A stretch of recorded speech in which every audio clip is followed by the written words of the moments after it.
Polpette di melanzane, irresistibili, con solo polpa di melanzane, pane e altri pochi semplici ingredienti. Per realizzare queste polpette facilissime ma buonissime della cucina povera calabrese. Iniziamo. Melanzane.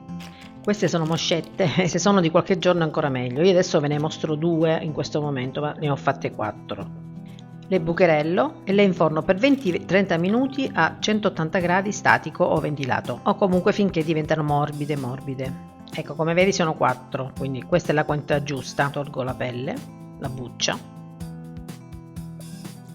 e recupero la polpa interna, che è morbidissima ed è asciutta, quindi non ha il problema di essere strizzata come quando si bolle in acqua la melanzana. La taglio così grossolanamente, tanto è morbidissima, quindi bastava anche schiacciarla.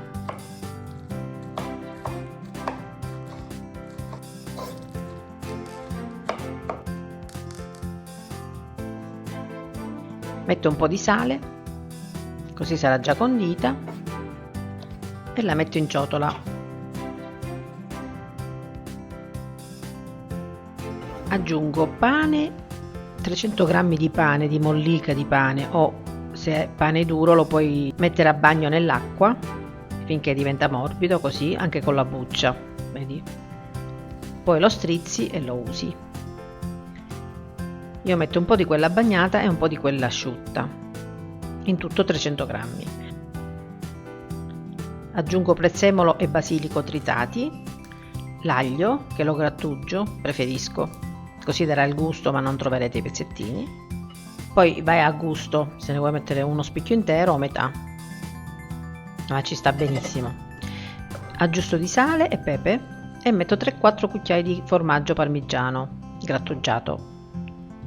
Io in più aggiungo la ricotta affumicata, ci sta benissimo, ma se vuoi non metterla, se non ce l'hai ma non fa niente. In tutto 1-2 cucchiai al massimo, che già è molto forte come gusto.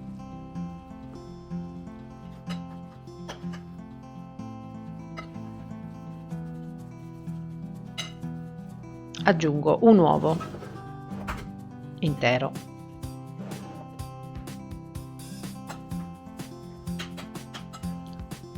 un paio di cucchiai di pangrattato per asciugare eventualmente se dovesse servire, quindi se è troppo umida la asciughiamo col pangrattato, così va bene, che deve essere comunque un composto morbido.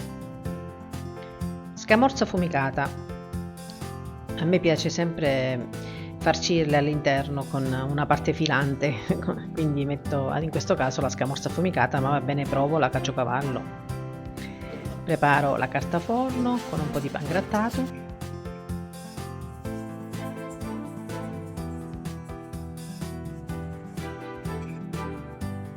E lo metto anche su un piatto.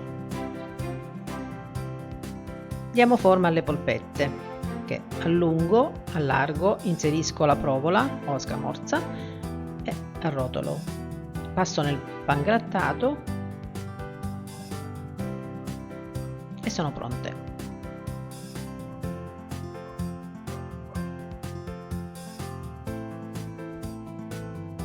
Puoi farle anche semplici, senza ripieno di provola,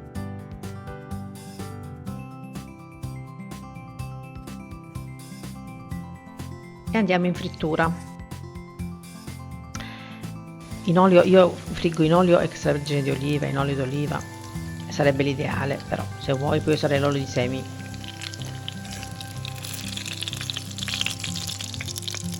Come vedi la scamorza esce un po', quindi sono molto appetibili e vanno mangiate subito, calde, mi raccomando, portatele subito a tavola. Anche perché il profumo in casa è qualcosa di eccezionale.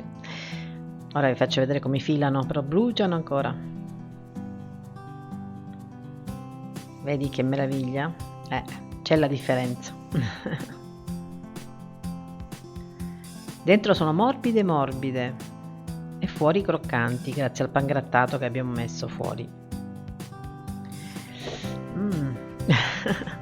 Buonissime. Ora, se ve ne avanzano, ma non ve ne avanzano, se volete, oppure se volete prepararle prima e congelarle, potete metterle in belle separate così, metterle, io adesso ho messo, vabbè, prezzemolo evitate se lo congelate, e andate in congelatore coperto e quando vi servono le togliete. Grazie per la visione come sempre, se ancora non l'hai fatto iscriviti, è gratis. Ciao ciao, al prossimo video.